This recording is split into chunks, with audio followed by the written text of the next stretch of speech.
비상작전 사령관님께 질문하겠습니다. 네.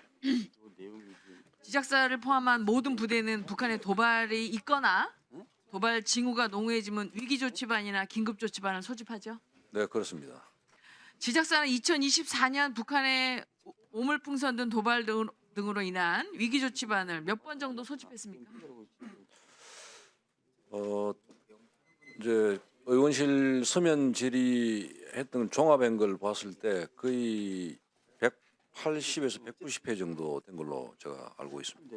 네, 저희 의원실에서 확인한 거를 PPT로 보시겠습니다.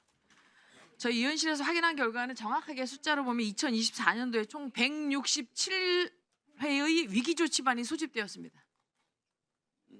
1년 365일 중에 167회 위기조치반이 소집됐습니다. 이런 현황은 2022년과 23년을 함께 비교해 보면 22년에는 보시는 것처럼 50회, 23년에는 101회인데 2024년은 167건으로 22년에 대비하면 234%, 23년에 비해서도 65%가 증가한 매우 높은 수치의 위기조치반 소집이 있었습니다. 그래서 24년은 실제 북한의 끊임없는 도발이 있었고, 그래서 24년에 군의 대비태세 강화가 너무 굉장히 과도의 그런 상태였다는 것 인정하지 않으십니까? 네, 그 뭐 저도 합참에 있다가 이제 지작사 내려갔는데 아마 오물 쓰레기 풍선 상황이 가장 많았고 그다음에 뭐 기타 여러 가지 복합해가지고 아마 상황 그 위기조치기구 소집 횟수가 증가된 걸로 알고 있습니다. 자, 이것이 북풍의 결과라고 주장하는 사람들이 있는데 24년도에 이런 위기조치반이 북풍의 결과라고 생각하십니까? 다시 한번 질문해. 북풍 이거 이렇게 우리가 군이 이러한 대비태세를 갖추고 이런 것들이 북풍을 하기 위한 것이었다라는 생각에 대해서 어떻게 생각하십니까? 몇 번 청문회에서 전화 또는 우리 합참에서 답변을 했지만 북풍과 관련해서 연계시키는 것은 동의할 수가 없습니다.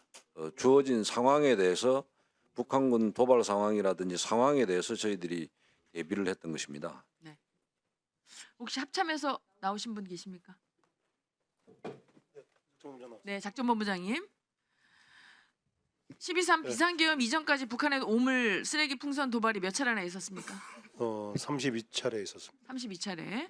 혹시 12월 3일 비상계엄 이후에도 있었습니까? 없었습니다. 자, 앞서 지작사 위기조치반 소집 사례에서도 알 수 있고 북한의 오물 쓰레기 풍선 도발 횟수에서 알 수 있지만 현재 대한민국은 1950년 6.25 전쟁 이후에 53년도 정전이 협의된 이후 지속적으로 정전 상태를 유지하고 있고요. 12.3 계엄이 선포되기 이전까지도 북한의 도발 수위가 특히 24년에 보면 지속적으로 수위가 낮지 않았습니다.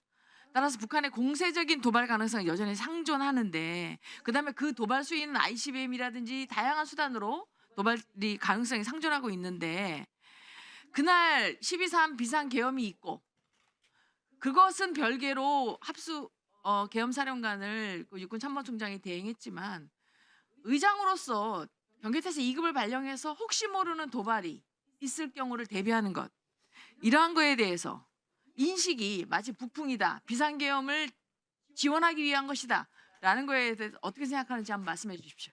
네, 지난번에 의장님께서도 현장에서 답변 드렸지만 군의 정상적인 조치였다고 다시 한번 말씀드리겠습니다. 상황 파악이 전혀 안 되는 그런 혼란스러운 상황에서 경계태세를 기본적으로 올리는 것은 저희들의 기본 조치 사항이고 지난번 질의에서도 비상계엄을 지원하기 위해서 경계태세를 올렸다라는 일부 말씀이 있었지만 비상계엄을 지원하는 게 아니라 비상계엄 같은 혼란 상황 속에서 이를 이용한 적의 도발을 억제하고 대비하기 위한 조치였다는 걸 명확히 말씀드리겠습니다. 네, 알겠습니다. 수고하셨습니다. 잠시 멈춰 주시고요. 김대우 방첩사 수사단장님 잠시만 죄송하지만 제가 이쪽에 안 보니까 네 그쪽으로 나와주세요.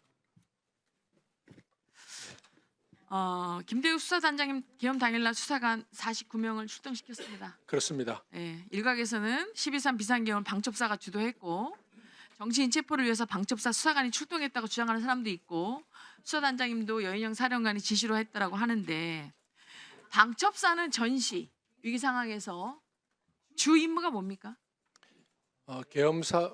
상부에서 떨어지는 계엄 사범을 체포하고 검거하는 임무를 수행합니다. 그러니까 합동수사본부를 만드는 것이 방첩사의 계엄 상황의 주임무 맞지 않습니까? 그렇습니다.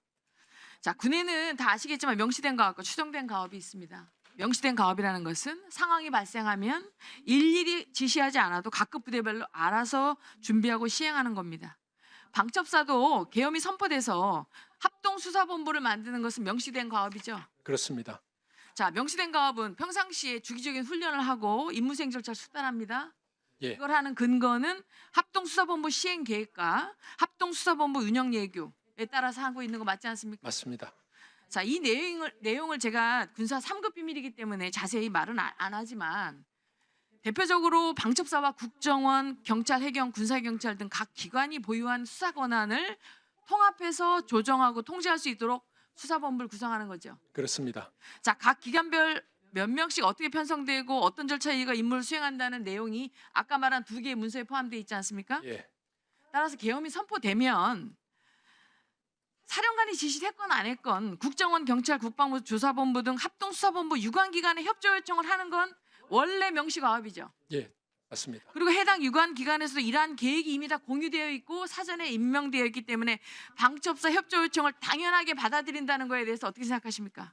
맞습니다. 그렇게 생각합니다. 그렇습니다. 그래서 방첩사는 이미 오래전부터 매년 연습 시 4대 명시된 가업, 방첩사의 통합방위 작전, 그다음에 4단계 이후의 안정화 작전, 그다음에 합동수사본부 운영, 고유 업무 수행에 대한 필요한 훈련을 했어요. 맞죠? 맞습니다. 그 지난해 3월에도 3일 동안 합동수사본부 운영에 대한 유관기관 합동훈련 했죠. 맞습니다. 자, 과거 훈련 경험을 봤을 때 합수본부 구성이 완료되는데 얼마나 걸립니까? 일단 각 기관에서 출발을 해야 되고 모이고 하는 데 있어서는 뭐 정확한 시간은 안 나오지만 최소한 반나절 이상 걸린다고 생각합니다. 자, 그래서 12.3 비상계엄에서도 방첩사 수사관들이 매뉴얼에 명시된 대로 훈련했고 상황이 명확하지 않지만 출동 지시가 하달됐기 때문에 신속한 조를 편성해서 현장으로 출동한 겁니다. 시간이 지남에 따라서 네? 네, 1분 드리세요. 네. 당일날 비상계엄이 출동되고 지시가 돼서 49명이 출동했지만 사실 수사관들은 상황이 명확하게 무엇인지 모르고 출동했습니다. 맞죠? 맞습니다. 그래서 출동 지시가 하달돼서 신속하게 출동은 했으나 막상 시간이 지남에 따라서 이것이 위법하냐 적법하냐라는 문제를 따지고 그래서 국회에 진입하지 않고 여의도 일대에 대기하다가 계엄 해제 결의안이 통과되면서 자발적으로 철수했습니다. 맞지 않습니까? 예, 맞습니다. 한 명도 국회 안에 들어오지 않았죠. 예. 안 들어. 자, 이번 계엄에서 방첩사 수사관들의 출동은 전체적인 맥락에서 보면 사실은 원래 명시된 가업대로 했고 출동해 보니까 이 내용이 이것이 스스로 생각할 때 이렇게 하면 안 되겠다라고 생각해서 들어오지 않았는데 이 과도한 내란의 프레임을 수사관들의 씌우고 막 과중한 책임을 지우고 있다고 생각합니다. 어떻게 생각하십니까? 저도 그렇게 생각하고 있습니다. 이상입니다.